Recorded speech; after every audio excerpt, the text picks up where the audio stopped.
Okay, welcome to the webinar today. Let me start over again. Steps to innovating for your business in the COVID-19 world. Thank you again. I am Allie Stevens with the Florida SBDC at UNF. Just a friendly reminder, in case you are unfamiliar with the SBDC, we are part of a statewide network, and our mission is to help your small businesses grow and succeed.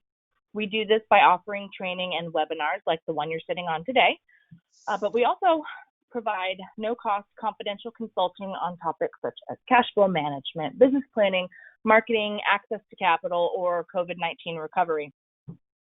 We are offering these consulting sessions virtually, no face-to-face, and I have put the number to call and all of our links to request for consulting and our website are all in the chat box of your control panel, so be sure to check that out.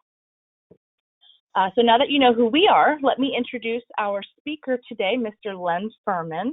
Len Furman is an adjunct professor of management at the University of North Florida, where he teaches business creativity and innovation. Len is also managing director of Furman Innovation, a consulting firm that helps companies generate breakthrough ideas for new products and services. Prior to founding Furman Innovation, Len spent 25 years with Fortune 100 companies managing customer research and innovation. Len holds 2 master's degrees from Duke University with an MBA and a master's in economics. So I feel like you are all in very good hands today. So without further ado, I'm going to hand it over to Mr. Len Furman. Take it away. Thank you very much, Allie. It's a pleasure to be here today and a great privilege to be part of this webinar series with the Small Business Development Center. I'm going to start today with a little bit of more in-depth background about myself and the course that I teach on creativity and innovation at UNF, and then we'll get into this all-important and timely topic of innovating for your business in the COVID-19 world. So first, I like to share what I call my visual resume. This is a pictorial view of my 25-year journey through corporate America. And as you can see here, I spent all of my time managing innovation and customer research for innovation. I had great opportunities along the way working for some outstanding companies. And in my last several years when I was with Bank of America, I was the head of ideation, acting as an internal consultant to help the bank generate new ideas for products and services to grow the business. And then in 2013, I left the corporate world to pursue several things. I started my consulting firm and I began training and conducting executive education on innovation, as well as began writing a book which was published last year. It's a college textbook titled Business Creativity and Innovation. And I'm most proud of the fact that in 2013, I was invited by the University of North Florida to create the class on creativity and innovation, and I've been teaching ever since. I now teach it to both an undergraduate and graduate class as an adjunct professor. And I was very much honored last year when Forbes ran an article about my course. If you want to find the article, it's very simple. If you Google Forbes Furman, it's usually the first thing that will come up. And it was an outstanding article from my perspective, talking about how I've developed an experiential learning approach. And I'm going to explain that and an opportunity related to that for businesses on the call here in just a few minutes. But first, I just want to explain a little bit about the creativity and innovation class at UNF. I teach the key steps in the innovation process as it applies to the development of new products, services, programs, and processes in order to solve for customer needs. So I'm always putting the customer first. And I'm going to share with you in this webinar, a very high level, what are those key steps in the innovation process.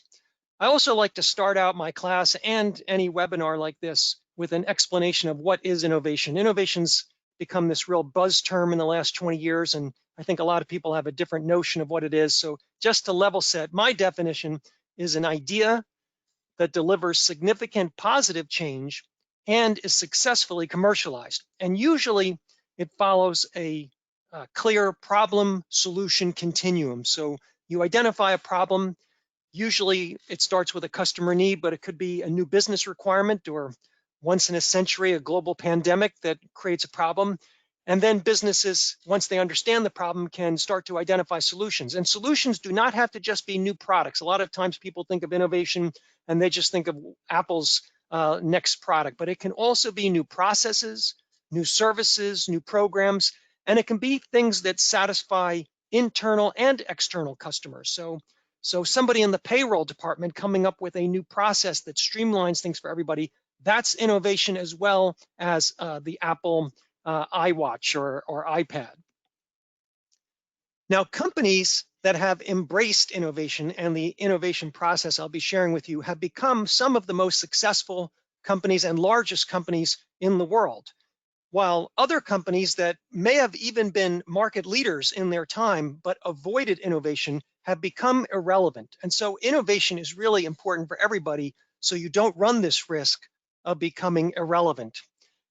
And this leads me to the basic premise of the class and a key message for all businesses, and that's the business models of today will not work to generate revenue tomorrow. Now, usually in normal times, that tomorrow is a euphemistic tomorrow. It might be a year, 2 years, it might even be 10 years before your current business models that are working for you to generate revenue and profits stop working. But in the situation we had in March, all of a sudden in one day, it literally was tomorrow where the business models of many companies in this country stopped working and they had to rethink them. Now, I just want to come back to one last thing about the class, and that's the experiential learning part. So I wanted to share with you that in the class, we run this student group project. It runs the whole semester. It simulates the experience of managing innovation. And what students do is they form a team the first week of class. They select a client to be their focus for the semester. Now, usually the students are selecting a client like Apple or Amazon, and they're innovating fictitiously. But I have an opportunity now for local small businesses to be the client for student teams in the fall semester. And if anybody's interested in this opportunity, please contact me. You can see my email there, len.furman@unf.edu, and I can talk to you about this opportunity. All right, now let's focus for the rest of the time on this important topic of innovating for your business in the COVID-19 world. So COVID-19 obviously has been the most disruptive event in our lifetimes, and it's created a situation where all companies need to be thinking about innovating in order to survive. Business survival literally now for many businesses depends on having a process for business innovation, but also instilling a culture of innovation that enables that process, because without the right culture, you cannot possibly implement the business innovation process and make it work. Now, I'm going to lay out for you what are the 4 steps to innovation as I teach it. I like to keep things really simple, so each step has a one-word descriptive name. It's explore, ideate, evaluate, and design. In explore, we look to get a deep understanding of customer problems and market opportunities. In ideate, we then capitalize on what we learned in the explore phase to generate ideas to solve those problems and opportunities. In the evaluate phase, we narrow down and select the few big ideas that we're going to move into the final phase, design, where we begin thinking about exactly how would we implement these, identify and test requirements, and look to achieve the optimal design for the concept that we have. So that's the overview. I'm going to spend the rest of the time focusing in depth on each of these 4 steps. But first, I just want to take my first break. I'm going to take several breaks during the session here to allow for questions. So keeping in mind that I will describe each of these 4 steps during the remainder of the presentation, I want to see if there's any initial questions, and please enter your questions in the chat box, and Ali will take a look at a couple of selected questions, and we'll hold others for the end of the session.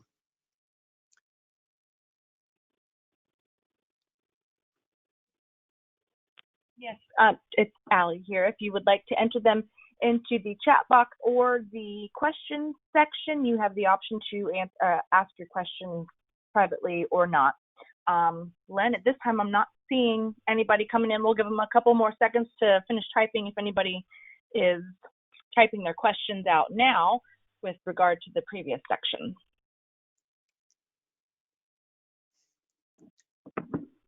All right, we will have several more opportunities, and I have a lot of content. So why don't I keep going? So let's begin with the explore phase. The explore phase, I believe, is the most important part and really the most overlooked part of the innovation process, because a lot of companies, they want to jump right to generating ideas. And that's a big mistake. And it's kind of underscored by this quote here from Einstein. He said, if I had an hour to solve a problem, I'd spend 55 minutes thinking about the problem and 5 minutes thinking about solutions. And his rationale for that was, if he had a really deep understanding of the problem, then solutions sometimes just become obvious. So my mantra here is, the key to solving problems is to have a deep understanding of the problem. And this is also very much consistent with Steve Jobs' thinking. Here's a great quote from him about this. He said, when you start looking at a problem and it seems really simple, with all these simple solutions, you don't really understand the complexity of the problem. And here's the really important part, but the really great person will keep on going and find sort of the key underlying principle of the problem and come up with a beautiful, elegant solution that works. So the key here is really fully understanding the problem. And in COVID-19, it's very simple to look for simple problems, but it's not just, and social distancing is an issue, but it's not simply a social distancing problem. And we see that, for example, when we look at problems faced by the airline industry today.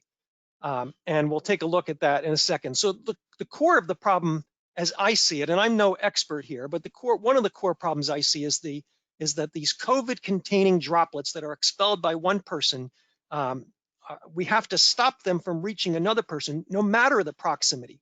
And one of the things we know about it, as we see in this graph here, is that some of these large spray droplets, they can actually travel over 20 feet. So for airlines, for example, it's not just a matter of eliminating the middle seat. Now, there is a company named Teague. They specialize in airplane design, and they've come up with an idea for a solution that might get implemented in airlines. They just announced this last week. They call it the Air Shield. And what they're planning to do is create a system that redirects air downward at high pressure, so those COVID-containing droplets go straight down. And they believe that they can actually cost-effectively leverage existing filter systems in most airplanes. And so that would allow everybody to sit next to each other and not worry about infecting each other, because the air droplets are going to be driven straight downward. So that's one solution that comes from having a deep understanding of the problem. So a deep understanding of customer problems and market opportunities is critical here, and it requires you to effectively do this explore phase and conduct research. Now, there's 3 types of market research that I emphasize in the explore phase: consumer research, customer analytics or big data, so that's looking at your own internal data, and some companies have a ton of data about their customers, and then competitive and industry analysis, so you really understand the competitors and increase your knowledge about the industry you're working in. Now, for purposes of time for this webinar, we're only going to focus just on consumer research, which I believe is the most important place, and the number one thing I always emphasize in the innovation process is starting with the consumer and always having a focus on the consumer. So first, I want to ask the question, though, should you really be conducting market research with consumers? After all, Henry Ford kind of dissed the idea of consumer research. He said, if I had asked people what they wanted, they would have said faster horses. So should you be conducting market research with consumers? My answer is an emphatic yes. Just don't ask customers what they want, because if you ask customers what they want, it's generally going to limit you to very tiny incremental innovations. Just make this a little better, just make that a little better. And what's going to happen then, or the reason that happens, is because consumers, they don't have the perspective and knowledge that you do about your business and your industry to be able to conjecture what might be, what great big breakthrough innovations you might be able to deliver. So don't ask customers what they want. Instead, seek this deep understanding of your customers' problems. Find out what are their problems and ask this all-important question, why? Why are they problems? Try to dig to that underlying problem. If you understand the problem, then you can effectively innovate for the solution. And you can do the same thing, not just with your customers, but also prospects. So talk to prospects, people who are in your target market but are not doing business with you today, and find out what are the barriers they have to doing business with you. And then that all-important question, why? Why are they barriers? You want to be asking why to customers over and over again until you become a wise guy. Why is the key question to ask consumers in the explore phase. Now, after you've done robust customer research, then I like to pull it all together in a customer journey map. This is a framework, a very simple but powerful framework that helps you to frame all of your research and help you use it to make decisions. What is a customer journey map? It's quite literally a visual representation from a customer point of view of the journey that your customer takes with your company. So it gives you a full understanding of what is your customer going through from their point of view. And there's two main benefits for us. Number one, when you have a well-developed customer journey map that you can put on a poster in your office, employees can see this and then they can really understand what the customer goes through and really begin to empathize with the customer. But most importantly, for innovation purposes, it helps you to systematically identify customer problems at each step along the way. So what do they look like and how do we develop them? So the first thing you do in developing a customer journey map is you identify the journey you're going to be developing and then figure out what are the major steps that the customer goes through. So here I'm going to outline a journey that we're probably all familiar with. It's ordering a pizza for home delivery. And if you think back to ordering a pizza, I've come up with 6 steps here. You might come up with slightly different ones. The first step would be select a pizza place to order from. Second would be figure out what you want. So identify topping preferences, especially if you're with a big family, that could be a major step there. The third step is placing a call to order the pizza. Then you wait for delivery. Then you receive the pizza and pay for it. And finally, you eat the pizza and clean up. I would include that as part of the experience. So here we've identified 6 steps. And in building out the journey map, we identify various descriptors, things we want to know within each step. And so here I've got several descriptors, and this is a completed journey map on this pizza delivery journey. Now, I know this is hard to see, so I just want to blow up one of these journey steps so you can really understand this. So here's the step on step 5, receiving the pizza and paying for it.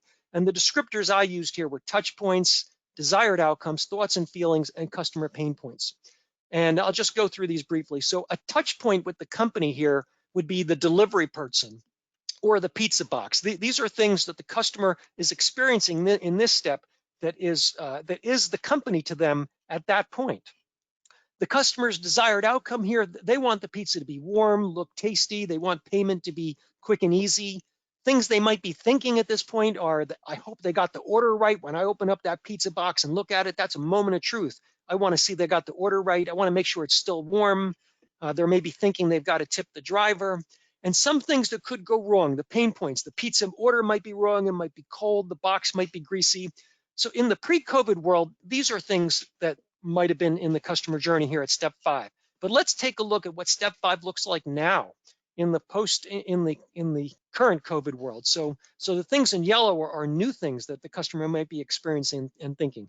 So a touch point now might be a new virtual payment process, and a desired outcome might be that virtual payment process is easy. Also, that the pizza is delivered in a COVID-safe manner. And you can see here other thoughts and feelings and pain points that are new and specific to COVID-19. And so if you have this customer journey map, it really helps you frame what is the customer experience and helps you systematically identify all the problems that they might have. And so now I've finished with the explore phase. I want to open it up for questions again. So I want to see what questions does anybody have about the explore phase and gaining a deep understanding of customer problems. And again, please enter your questions in the chat box. Allie will take a look at some selected questions and I'll answer a couple right now.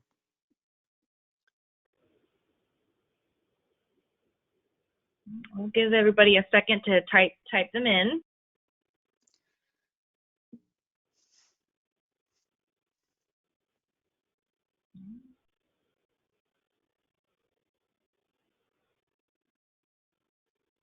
Oh, here we go.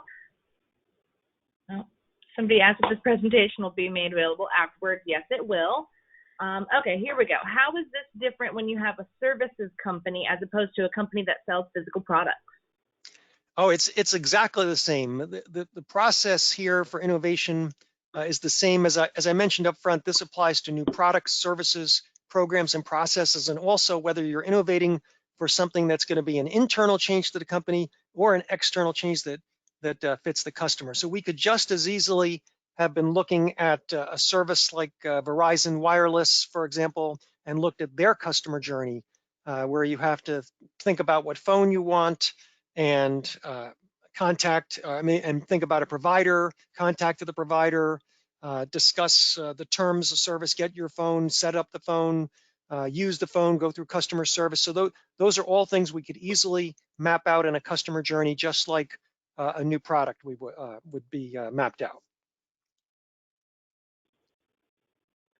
Thank you. I'm not seeing any more come in, so I think it's safe to go ahead and move on. All right, so now we're going to go to the fun part of the innovation process, the ideate phase. And in the ideate phase, our objective is to generate lots of ideas. I like to say we're adopting the mindset of a professional photographer, because if you imagine a photo shoot, and if you've ever seen a photo shoot, the professional photographer doesn't just take one perfect picture. They take hundreds, maybe thousands of pictures in a photo shoot from different angles with different lighting, and they're hoping that one or a few of those pictures will be gems, a cover shot. And that's exactly what we're doing in the ideate phase. We're going to generate lots of ideas, hoping that one or a few of them are great big ideas that are going to change our business. Now, that's great to say we're going to generate lots of ideas, but a lot of people have a block. They think they have to be creatively gifted. So I want to dispel this myth that you have to be creatively gifted to come up with ideas. And to dispel the myth, I have quotes from 3 famous people. The first one is Pablo Picasso. He said, "Every child is an artist. The problem is how to remain an artist once we grow up."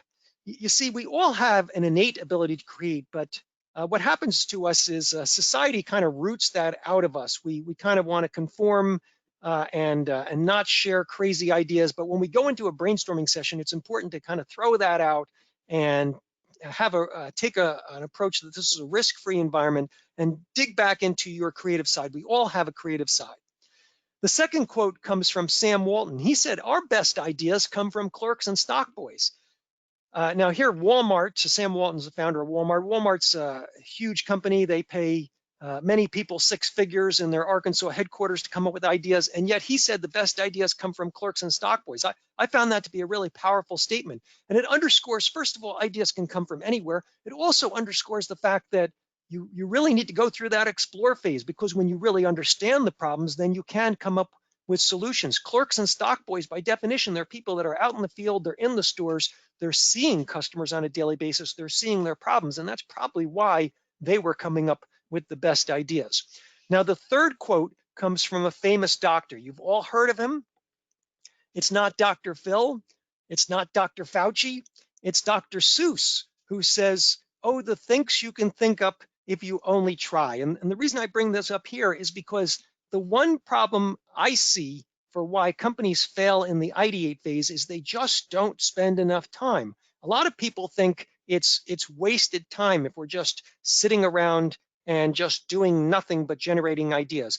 But I can tell you, you can't innovate without a healthy ideate phase. And so it's really important to let your people, and let all your people, have time and have a resource for generating and submitting ideas. If you take the time to try to come up with ideas, it's very easy to do so. But still, it's important to share with people exactly how do we generate ideas. Now, a lot of people say, it's simple, you just think outside the box. So I want to talk about this notion of thinking outside the box for a minute. The phrase thinking outside the box was made famous by a psychologist, J.P. Guilford, who used this 9-dot puzzle in many studies that he conducted. He had famously had college students try to solve the 9-dot puzzle. So I'm going to give everybody here like about 30 seconds to try to solve the puzzle. You may have seen it before. What you have to do is draw 4 straight lines that cover all the dots without lifting your pen from the page. So if I go, I'm sorry, I didn't mean to do that.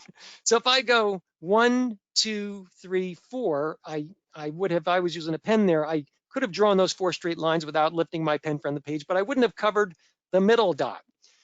So you may have just seen the answer, but I'm going to give for people who didn't catch it there in my little slip of the mouse, I'm going to give you about 20 seconds to see if you can solve the 9-dot puzzle by drawing 4 straight lines that cover all 9 dots without lifting the pen from the page.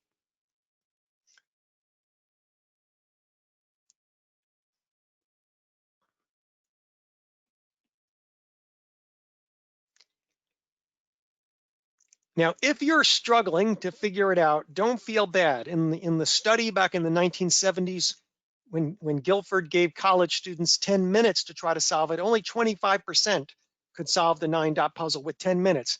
Here's the solution. You have to go outside the box in order to be able to draw 4 straight lines that cover all 9 dots. And so this is where that mantra came from, of thinking outside the box. And for years, consultants were telling Fortune 500 CEOs, you have to get your people to think outside the box. But here's a problem, and the problem was exposed in a 2007 Harvard Business Review article. It's people struggle if you don't give them any specific direction or parameters. It just doesn't work to just tell people to just think outside the box. People will just, their creative process will just shut down if they're not given enough guidance. And so these authors came up with a new way that they called breakthrough thinking from inside the box, which I'll explain in a minute. So how do we generate ideas? There's 2 things we can do: ask the right questions and use creative exercises. And first, we're going to talk about asking the right questions. So the authors of Breakthrough Thinking from Inside the Box, they figured out that if you ask certain well-framed questions, it can stimulate creative thinking. And they did something very interesting. They looked at what they thought were 50 of the biggest breakthrough ideas in history. And they tried to reverse engineer and determine what specific questions could we have asked that by asking the question, it would have easily led anybody towards that breakthrough idea. And they came up with a set of 21 questions that could have easily led to those 50 breakthrough ideas. So they purported this notion that if you simply will try to come up with very insightful questions, it will help you stimulate your creative thinking and the creative thinking of your people. And I want to give you a great example of this. So Walt Disney, he kind of unwittingly used this back in the 1950s when he first had the vision or objective of creating an amusement park. He knew he simply didn't want to build a park that had just bigger and faster rides. So he came up with a question. And here was the question: how might we create an amusement park that provides a unique and magical experience for the guests? And armed with that well-framed question, all his people, his Imagineers, were able to come up with all the attractions and exhibits we first saw in Disneyland and now see in Disney World today. So asking the right questions, that is one key to generating ideas. The other key, and which is even more powerful, is using creative exercises. Now, creative exercises are best conducted in a group brainstorming session. And a group brainstorming session has the major benefit of, when it's done right, of having a diverse group that has many perspectives where you can build off each other's ideas. And group brainstorming sessions, when they're done well, also leverage a facilitator who knows how to use various creative exercises and creates an environment, as I was mentioning earlier, that's conducive to people sharing ideas, even if they're ideas they feel are crazy ideas, and building on those ideas. So now I'd like to share with you, here's some pictures of what brainstorming sessions look like. So I've probably facilitated over 100 brainstorming sessions. At the end of a brainstorming session, we've got all the walls filled with ideas from all these creative exercises we implemented. And now I'm going to share with you 2 of my favorite creative exercises. The first one's called Related Worlds. In Related Worlds, we look to what I call other worlds, and this means other industries or other companies or other analogous situations to ours, to see how other people in different situations solved similar types of problems. And we'll start out, once we've identified the other world we want to focus on, we'll identify the attributes of that world and how they solved the problems. And then we'll use that list of attributes to come back to our brainstorming objective and generate ideas. The benefits of the Related Worlds creative exercise is it's well documented that drawing on ideas from other fields has led to many breakthrough ideas in history. In fact, perhaps the biggest innovation in history, some people rank this as number 1, is the invention of the printing press. And Gutenberg, way back in 1450, little did he know, was actually using Related Worlds to come up with the printing press, because we know he lived in the part of Germany where the grape press had been in use for a very long time to crush grapes to make wine. Also, the cloth press was also in use to stamp prints on clothes. And so it really wasn't that much of a leap for him to see this press technology and adapt it to solve his problem of making printing books more efficient. I want to share with you a few other related worlds examples. Here's an example on the left of a new type of a sushi restaurant that's using a carousel to pass sushi in front of people, and then you just pick the sushi up off the carousel as it goes by you. And this was inspired by airport baggage conveyor belts. Here's another one. On the right side, we see the inner workings of a Dyson vacuum cleaner. Dyson is a serial entrepreneur who's now a billionaire, and his first big invention was the Dyson vacuum cleaner. He was inspired by looking at sawmills on the left, where they use cyclone technology to suck up all the wood chips and dust to clean out the air. And so he used that technology inside his vacuum cleaner. And here's one more example. On the left, we have the kingfisher bird, and notice how its beak was inspired the cone of Japan's bullet train. And this is an interesting example of what's called biomimicry, looking to nature and how nature has solved problems to see how we can adapt them for business solutions. Now I want to share with you the second creative exercise, and this is the second of many creative exercises. All we have time for is these two. This one's called assumption busting. In assumption busting, we start out by listing what we know to be the facts or truths or assumptions or requirements about our products and services, things we know they have to be this way in order for us to deliver our product or service. And then we say, or the facilitator will say, I'm going to take away one of those facts. And in the beginning, it sounds nonsensical. In fact, when you do this in brainstorming sessions, people start rebelling because they think it's so ridiculous that you took something away that had to be that way.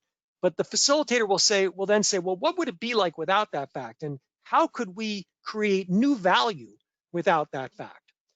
Now, the benefit of this exercise is it helps to eliminate long-held assumptions that we've kind of got locked into believing things have to be this way. It's something called functional fixedness in psychology, where we kind of get blinded to thinking after we've been working on something for many years that it absolutely has to be this way. Now, let me show you a classic example of how this works.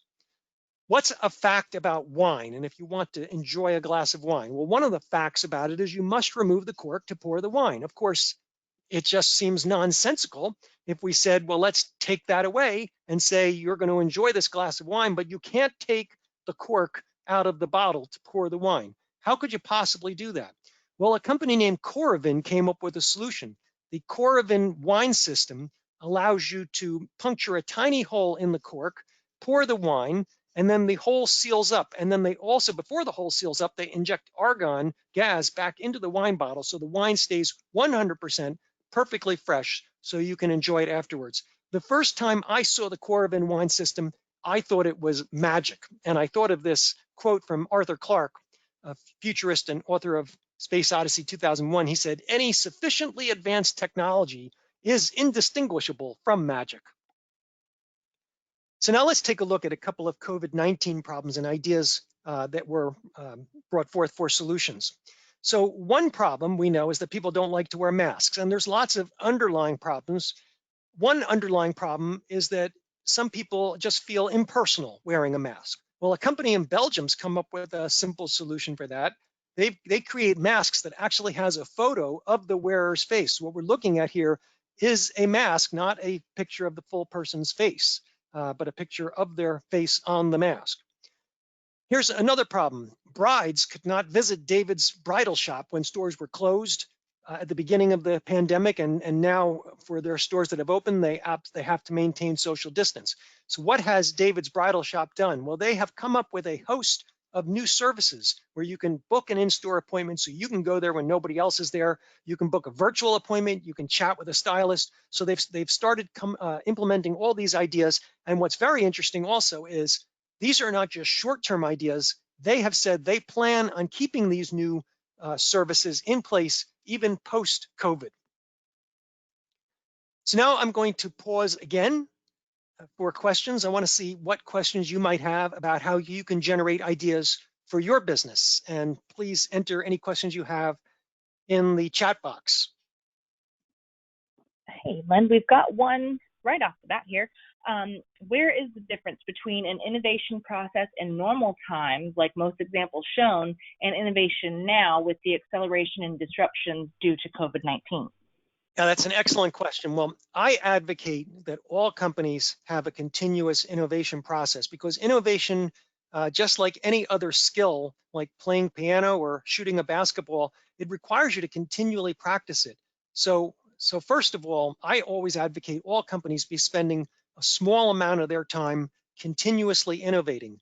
And companies that were continuously innovating, they already have some solutions off the shelf. I'll give you a quick example.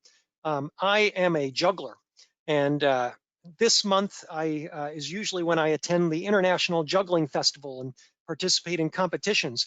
But we couldn't do that this year, obviously. But we had brainstormed last year for some new ideas, and one of the ones we came up with was a virtual juggling contest where you simply submit a video. And so we had thought through this idea, and then we put it on the back burner, thinking we would never need it.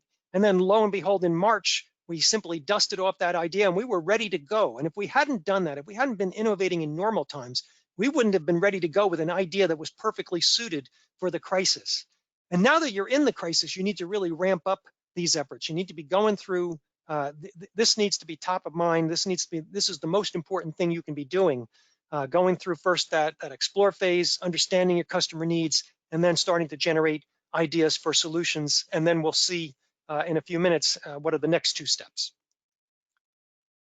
Any other questions before I continue on with the evaluate phase? Yeah, we've got one more. I have a cleaning service that offers post-construction and commercial cleaning. What would be some innovative ideas to gain and keep new customers? We might want to get to that at the end, but figured I'd ask you. Yeah, well, so I'm an expert in the innovation process. I naturally can't be an expert in everybody's business and industry. And that's why when I'm facilitating the innovation process, the first thing we do is that explore phase. And if I was leading an effort, I would start to talk to your customers, understand the industry, gain industry knowledge, look at the competitors, what are they doing, look at what's been tried before. We have to get that deep understanding of the industry, understand what are the problems and the opportunities. So that's something you don't need me to do that. That's something you can be doing. I would assume that you understand your industry, but have you been talking to your customers? This is a time now where you need to be going out and talking to your customers. You can't just assume you know what their problems are. Some of their problems are obvious. Everybody's stuck at home. Those are the obvious problems, but what are the underlying problems? How is that affecting them? You have to drill down with those whys. Why is it a problem? So talk to your customers in depth, step up your efforts to do all those things you need to do in that explore phase, and then and that will help you. That's a key step in being able to generate ideas. All right, now I'm going to go forward with the evaluate phase. So at the start of the evaluate phase, if we've done our ideate phase well, we've got hundreds of ideas, and we naturally can't implement, nor should we implement all the ideas. So we have to take them through a filtering system. And I've come up with a process, I call it an idea tournament, where we go through these steps of cultivating, evaluating, and prioritizing ideas. And at the end of the filter, we have the final few ideas that we're going to move into design and maybe to develop and launch them. So we have to have this filtering process, this idea tournament process. And I, in my book, Business Creativity and Innovation, I have an entire chapter where I lay out this entire idea tournament process. And I have a free offer for everybody on the webinar here. I'm very happy to send you a PDF file of that chapter from the book for free. If you simply email me, and this will describe in depth all the steps that I go through to take us from hundreds of ideas down to the few that we should then move into the design phase and consider for launch and implementation. What I am going to share with you right now, though, is a couple of the exercises that I do in the idea tournament process. The first one is what I call idea scoring. So in idea scoring, I usually do this early in the tournament process. We're trying to start the process of narrowing down concepts by going through this scoring process. What I mean by a scoring process is I'm going to pull together a team of employees. We're going to agree on criteria to be able to evaluate the ideas and a scoring methodology. So how are we going to apply a score for each criteria to each idea?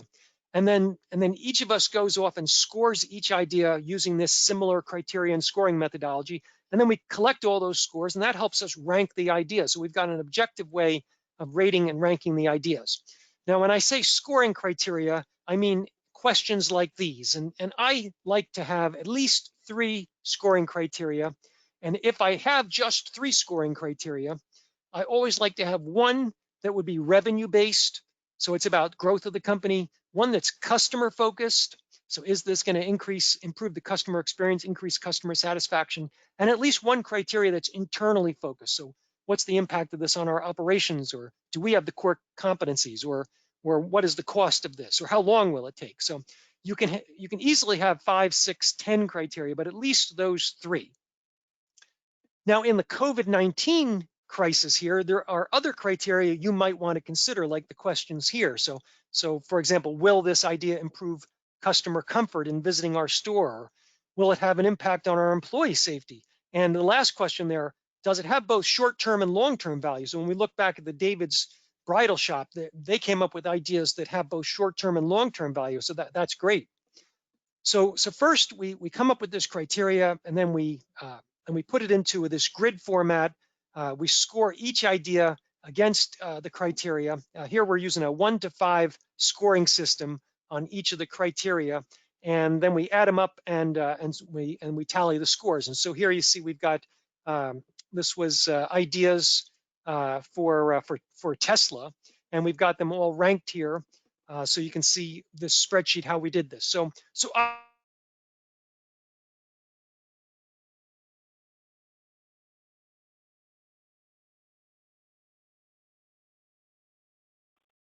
Oh, Lynn, it sounds like we lost idea you on scoring the. is something pretty simple to implement. It's one of the things I do in an idea tournament. Another, oh darn, can you hear me now? Yeah, sorry, it looks like it just broke up for a second. You're good. Oh, that's really, Allie, can you hear me? Okay, Yes, sorry about that. So I was just transitioning here to another exercise, which is what I call quantitative customer research testing. So you usually do this late in the evaluate phase, maybe when you're down to 15 or 20 ideas. This is a little expensive. It involves going out and talking to customers and conducting surveys, although I am going to show you a very cost-effective way you can do these without spending much money.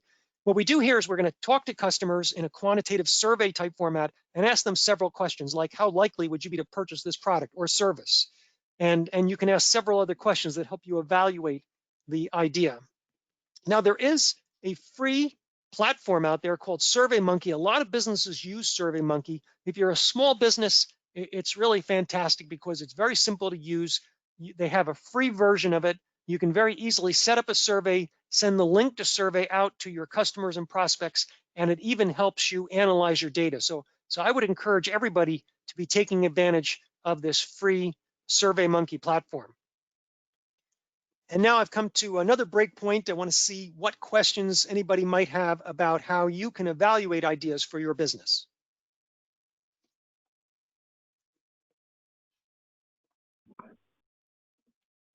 Thank you. I'll give everybody a second to type in their question if they have any.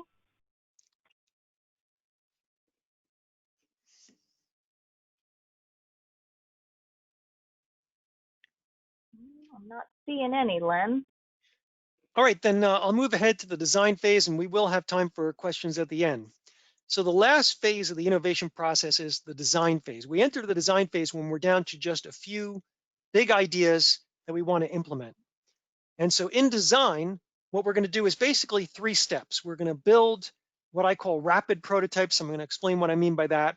We measure how they're performing with customers by conducting market tests. And then we make changes, make refinements, and then repeat the cycle. And when we go through this build, measure, refine, iterative process several times, we refine our process, and that's the key to designing great new products and services that will succeed when you actually launch them in the market. So first I want to talk about rapid prototyping. So the notion of rapid prototyping has really come to the forefront with various design firms that have promoted this, and probably the most famous design firm is IDEO, and we see here pictured David Kelly, the man in the glasses there from IDEO. He founded the company. They had a 60 Minutes segment about them several years ago. They actually designed the Apple mouse for Apple, for Steve Jobs, way back in the late 1970s. And what David Kelly has said is, if a picture is worth 1,000 words, we found a good prototype is worth 1,000 meetings. So what he means is, if you can create a rapid prototype and get out quickly and share it with customers and get feedback, you can get invaluable feedback that helps you make changes and perfect things, so that when you come out with the actual product or service, you don't run the risk of failing, or at least you've minimized your chance of failing. So let me explain what do I mean by rapid prototypes. So rapid prototypes are not an actual working model, or they don't have to be, and they usually are not an actual working model of a product or service. They are something you get out and build quickly, just so that you can test the biggest assumptions you have about the concept that you have with your customers, so that you can validate it, make changes to it, and start to tweak it and then refine it, so that you come up with the optimal design that you will then fully develop and launch. I'm going to share with you four alternative approaches to creating rapid prototypes that do not involve building a working model. So a video, what I call the Wizard of Oz method, craft models, and virtual reality. So let's take a look at these one at a time. So video. So going back to 2008, Drew Houston, who was the founder of Dropbox, before he had actually created Dropbox, he created a video that simulated what the experience would be like if you were actually using Dropbox. So he created a video where it appeared he was using Dropbox in the video, but he was not. It was just screenshots and kind of fancy editing to make it look like he was using Dropbox. But the video was very successful in getting people to sign up for beta tests, so that he could then go out with actual versions, prototypes of it, and get feedback on it. And so the video helped him to determine what features people wanted when they responded to the video, and then he could go the next step and start actually building Dropbox. I've got the YouTube video here, the link to. We don't have time to watch it, but if anybody's interested, you can see that original video from 2008. Now let's take a look at my favorite, the Wizard of Oz approach. So just like it sounds, the Wizard of Oz approach is where, from the customer point of view, it seems like you have a working model. But in reality, it's all kind of smoke and mirrors. And behind the scenes, you're doing everything manually. A classic example of this is a few years ago, Ford and Domino's wanted to test what the experience would be like for a customer if pizza was delivered via an autonomous vehicle. So in this picture here, you can kind of see that this, what looks like autonomous vehicle pulled up in the customer's driveway. The customer is dealing with a touch screen to perhaps pay for the pizza and get the window to open, and then they will pull the pizza out. Now, the windows are all darkened, so the customer can't see that there's actually people inside the vehicle. There was somebody driving it. It's not an autonomous car. There's somebody who will hand the pizza out and is interfacing with what seems to be the virtual payment screen. So it's all smoke and mirrors, but from the customer point of view, that customer had an experience of what it would be like to have pizza delivered via an autonomous vehicle. Here's another example of Wizard of Oz. Zappos, the online shoe retailer, when they started on a shoestring budget, all they did was go to shoe stores, take pictures of shoes, put them up on a very simple website. When people wanted to order shoes off the website, they simply had somebody go back to the store, buy the shoes, and then they mailed them to the customer. So they didn't have any of the fulfillment processes or any of the complex web development done on their site before they went through this prototyping, this rapid prototyping, to make sure that the process was working for them from the customer point of view. The third model I'm going to share with you is called for rapid prototyping is called a craft model. This is where you build a model of something using off-the-shelf parts. A very famous example is 50 years ago, this April, Apollo 13 was crippled 200,000 miles from the Earth when there was an explosion.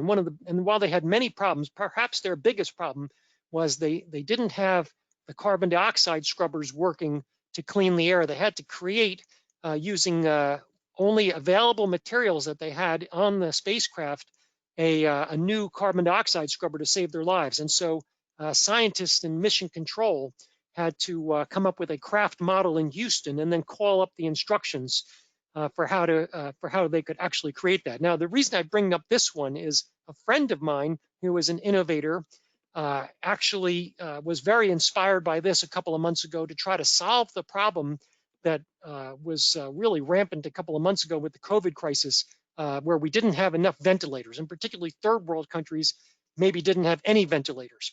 And so he got together with a lot of other innovators, conducted a 6-hour hackathon. A hackathon's another term for a brainstorming session, to see if they could solve the problem of quickly and cost effectively creating ventilators. And they were able to do it. In 6 hours, they were able to figure out how they could come up with a rapid prototype using off-the-shelf parts from a recently concluded robotics competition. They just repurposed all the parts, came up with an actual working ventilator the next day, and then sent off the plan. They're just a nonprofit organization. They've published their plans. Anybody can create this, and they've sent the plans to the World Health Organization to get approval for hospitals. So that's a great example of a craft model. A craft model in this case that actually works, but it's a craft model because it was built with off-the-shelf parts and at almost no cost. And here's another great example, something I think is going to become very prevalent over the next ensuing few years, and that's using virtual reality. Jacuzzi recently used virtual reality as they were testing a new type of a shower. So let me explain what we're seeing here. They had people come into a laboratory, and in the picture on the left, you see a laboratory experiment subject who is wearing a complete virtual reality suit. So not only do they have the virtual reality goggles on, it's a complete suit, so they can feel things also. So if you're from Jacuzzi and you're watching the experiment, what you actually literally are seeing is the person in the virtual reality suit.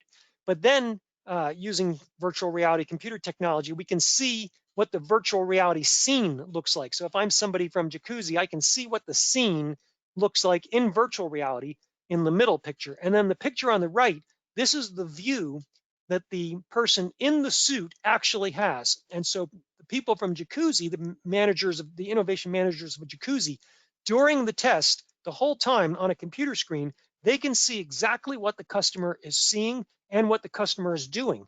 And the power of that is they don't have to wait for the customer to take the virtual reality suit off and ask them about the experience. They can see what the experience was, and they can see the problems that the customer is running into, so that they can then make changes to their new shower product. So virtual reality is obviously a new cutting edge way to do rapid prototyping, where you don't have to build the actual shower.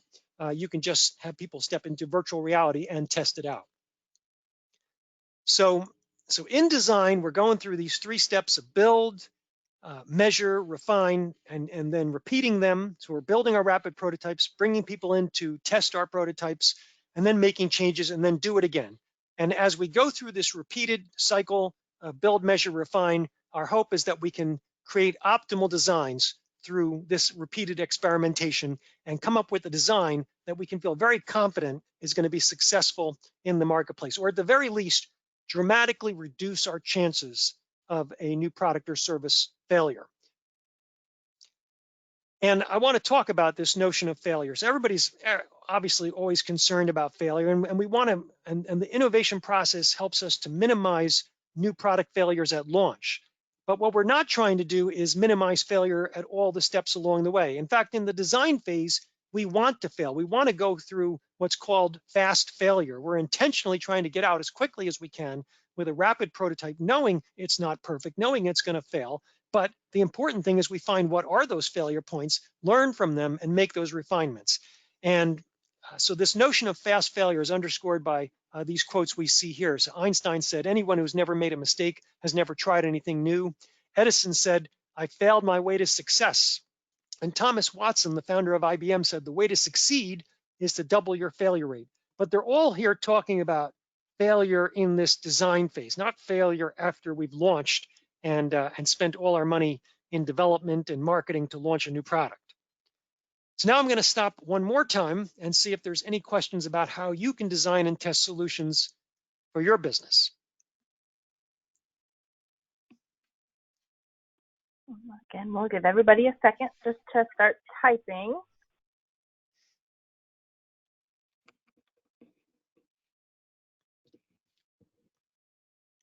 And I'm not seeing any, although I will say that we had a couple that came in after we had moved on in previous sections, so I just let them know that we would get to them at the end.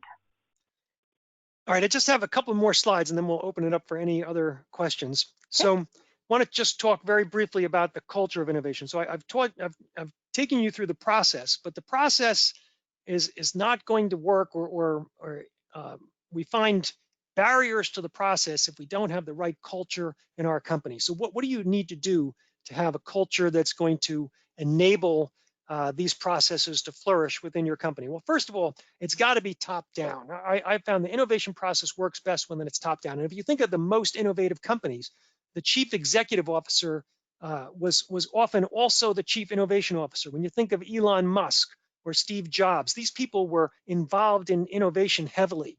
They were not just numbers people. So it's got to be top down, and it's got to be customer centered.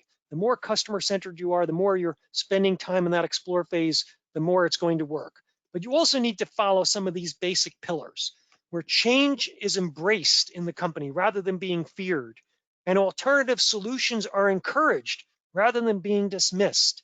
And employees have to feel, all employees have to feel that they can openly share their ideas rather than feeling like they have to restrain their creative thinking. And here's another key. Everything about the status quo has to be allowed to be challenged, especially when we're facing this disruptive innovation. We have to rethink everything in our process. Let me give you an example of that.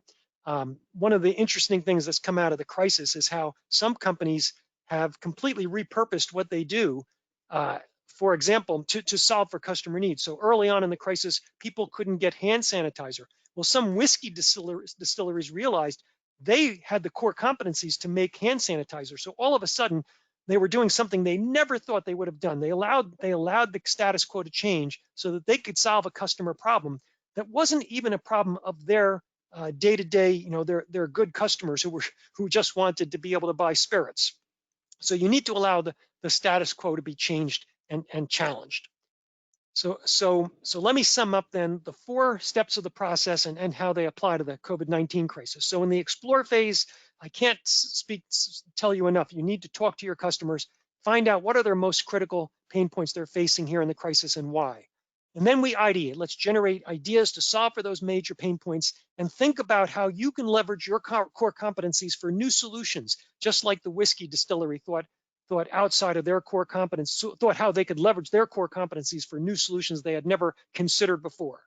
And then when you've got lots of ideas, you need to evaluate them. You need to figure out which ones, using various criteria, like will they have a high impact on your customer and can you deliver them quickly? Those are criteria that you might want to prioritize as you're evaluating here in the COVID-19 crisis. You've got to prioritize to narrow down, and then we're going to optimize the design of the top ideas through that rapid prototyping and testing. So that's the 4 steps in the innovation process and how you can apply them to help your business in the COVID-19 crisis. Here's my contact information. I'd be happy to answer questions after the session, or we still have a few minutes. We'll open it up for any questions right now. Okay, great. A couple questions that we did not have a chance to get to. Somebody says, I'm in the wedding industry and it is hard to get them to quote unquote pick me as their planner. Innovation ideas? Well, again, as an innovation consultant, I don't see my role as the person who comes up with the ideas. I help facilitate idea generation. So I work with teams of people, take them through those creative exercises to help them generate ideas.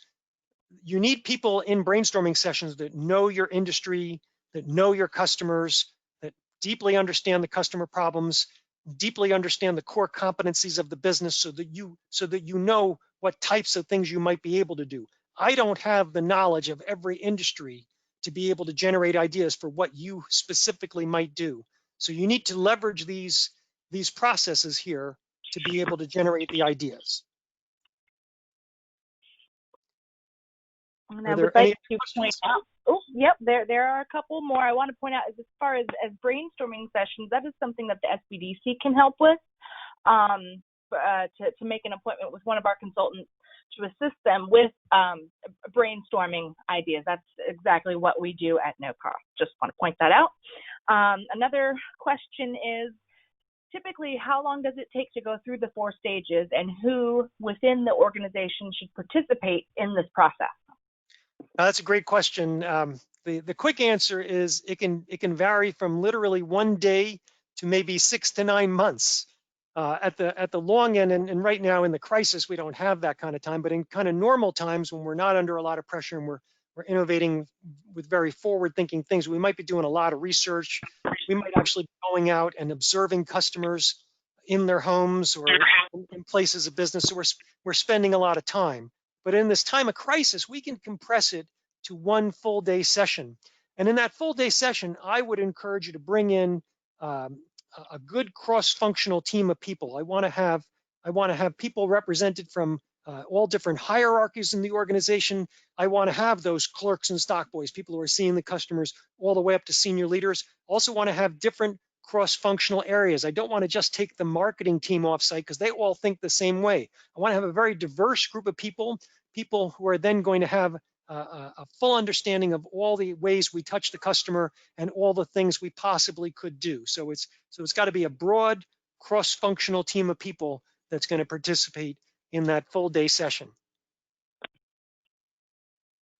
So a little bit of everybody, from operations and marketing and the whole team, ideally, correct? And that's the power of it. When you bring in people from different functional areas, by definition, they've got different backgrounds, different perspectives. We want to have as much diversity as possible when we're in that 1 day session, because what generally happens then is somebody's going to bring up the beginnings of an idea, and then somebody else, because they've got a different background, different perspective, they hear that and a spark goes off and they add on that idea, and together they create an idea that neither one of them would have gotten to on their own. And that's the magic, that's the power of group brainstorming. Great. Another question is, can you use this framework to foster trust in customers or to put your business in front of customers? Well, the process is very heavily customer focused. So if you're doing this right, you're talking to customers in the explore phase to understand their needs. You might even bring customers in to your session to have customers help build ideas with you. That's called co-creation. In the evaluate phase, you're talking to customers again. You're having them, you're sharing your ideas with them, getting feedback in surveys. And then in the design phase, you're bringing in customers to look at and experience your rapid prototypes and get feedback on what's working and what's not working. So customers can be involved in every step of the way. And for your very good customers, it's a great way of fostering trust with them by giving them opportunities to participate in one or more steps. Great. And one more question that has come in light of most COVID solutions, hold on, let me rephrase that. In light of most COVID scenario solutions involve use of technology. When working with youth or groups with limited access to technology, what are other resources that can be explored? So I'm sorry, I want to make sure I'm understanding the question. So a technology company is working with groups of customers that are not experienced in technology, or? No, it's not a technology company. It sounds like it's just saying that a lot of solutions have involved technology. So when this company, I guess, is working with youth or groups with limited access to technology, what are other resources that can be explored outside of technology? Well, as you're generating ideas, I've found consistently that some ideas are going to require technology, but there's a great number of ideas that won't involve technology. And off the top of my head, I don't have any specific examples, but as a facilitator, you would try to encourage a wide array of types of ideas, so that you're not just particularly if this is a criteria of the client, to make sure that maybe not every idea is involving technology. Okay, great. I think that is about it for the questions. Going once. I would also like to wrap up here. Again, thank you for attending, everybody. Please be on the lookout for a survey that will be sent out shortly after this webinar closes. We greatly appreciate your feedback as it helps us continuously improve our training programs. And one more quick reminder about the no-cost virtual consulting through the SBDC for anybody who logged in late. The link to connect with us and phone number and everything is all in the chat box for you to save and give us a call later. And with that, I think we'll go ahead and wrap it up. Len, thank you very much for such an informative and insightful webinar this afternoon. If anybody is interested in following up with Len, you see his contact information is still on the screen there. And with that, I think we'll go ahead and call it a day. Thank you. Thank you very much. All right. Have a good afternoon, everybody. Thanks.